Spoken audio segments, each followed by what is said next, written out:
Selanjutnya itu skenario 3 di mana P3 terjadi di tahun 2015 sedangkan P1 dan P2 itu sudah terjadi di tahun 2014. Nah, di sini karena anak sudah melakukan penjualan ke perusahaan non-afiliasi di tahun 2015, maka dapat dikatakan telah terjadi keuntungan yang sudah terrealisasi, sehingga perusahaan induk akan melakukan pencatatan jurnal.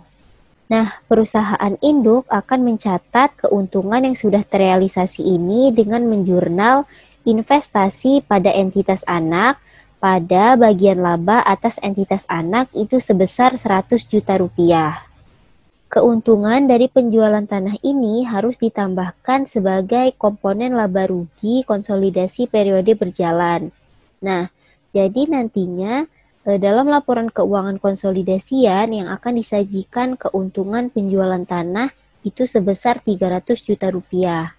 200 juta rupiahnya ini yaitu pada saat anak mencatat ketika dia melakukan penjualan ke perusahaan non-afiliasi. Nah, ilustrasi yang dibuat ini merupakan transaksi hulu sehingga jurnal eliminasi yang dibuat itu hanya mempengaruhi akun investasi pada entitas anak. 100 juta rupiah pada bagian eliminasi di sini bukan untuk dihapuskan, melainkan untuk dimunculkan keuntungannya. Selanjutnya yaitu transaksi hulu penjualan aset tetap tidak disusutkan.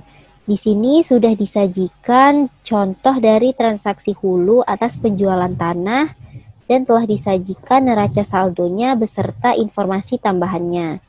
Yang pertama itu PT Nusantara telah melakukan pembelian 75% atas PT Andalas di tanggal 1 Januari 2015 pada nilai buku sebesar 900 juta rupiah. Nah, nilai wajar kepentingan non pengendalinya itu juga sama dengan nilai bukunya sebesar 300 juta rupiah.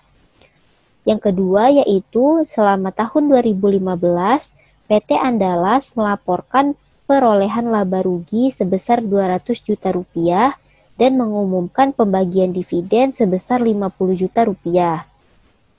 Kemudian informasi yang ketiga itu dalam tanah PT Andalas terdapat tanah yang dibeli dari PT Nusantara pada harga sebesar 150 juta rupiah. Nah, tanah tersebut diperoleh pada PT Nusantara di harga 120 juta rupiah. Sehingga PT Nusantara mengakui keuntungan dari penjualan tanah tersebut sebesar 30 juta rupiah. Kemudian informasi terakhir itu sampai 31 Desember 2015, tanah tersebut masih dimiliki oleh PT Andalas. Dengan menggunakan metode ekuitas, maka PT Nusantara akan melakukan pencatatan jurnal selama tahun 2015. Yang pertama itu pada tanggal 1 Januari 2015, PT Nusantara mencatat pembelian saham atas PT Andalas dengan menjurnal investasi pada PT Andalas pada kas sebesar 900 juta rupiah. Selanjutnya, pada akhir periode mencatat bagian PT Nusantara atas laba bersih PT Andalas itu dengan menjurnal investasi pada PT Andalas pada bagian laba atas PT Andalas sebesar 150 juta rupiah. Nah, 150 juta rupiah ini didapatkan dari 200 juta rupiah dikalikan 75% kepemilikan saham dari PT Nusantara atas PT Andalas. Selanjutnya, mencatat bagian Nusantara atas dividen yang dibagikan oleh PT Andalas itu dengan menjurnal kas pada investasi atas PT Andalas sebesar 37.500.000 rupiah. Nah, 37.500.000 rupiah ini didapatkan dari 50 juta rupiah dikalikan dengan 75%. Nah, karena sampai dengan akhir periode tanah tersebut masih dimiliki oleh PT Andalas, maka keuntungan atas penjualan tanah tersebut belum dapat terrealisasi. Sehingga PT Nusantara harus mencatat penangguhan atas keuntungan yang belum terrealisasi ini dengan menjurnal bagian laba atas PT Andalas pada investasi pada PT Andalas itu sebesar 30 juta rupiah. 30 juta ini didapatkan dari 150 juta rupiah dikurangkan dengan 120 juta rupiah. Selanjutnya kita membuat jurnal eliminasi.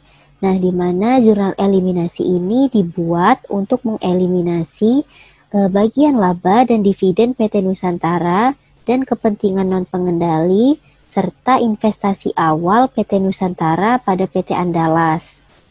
Yang pertama, kita harus membuat jurnal eliminasi untuk mengeliminasi ekuitas dan investasi pada PT Andalas. Jurnal eliminasi yang dibuat pada posisi debit yaitu yang pertama itu saham biasa sebesar 800 juta rupiah, kemudian saldo laba sebesar 400 juta rupiah.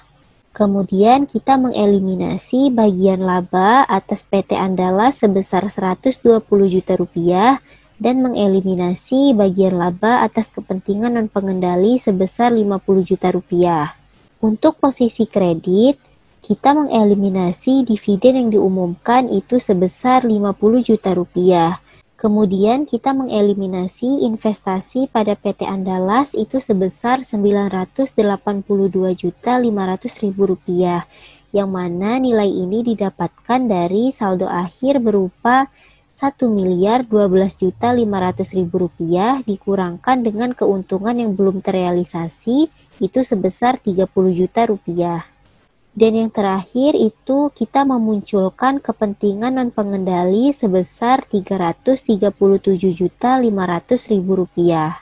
Kemudian tanah juga harus dikurangi nilainya agar nantinya dalam laporan keuangan konsolidasian nilai yang tersaji itu sama dengan nilai perolehan dari perusahaan non-afiliasi.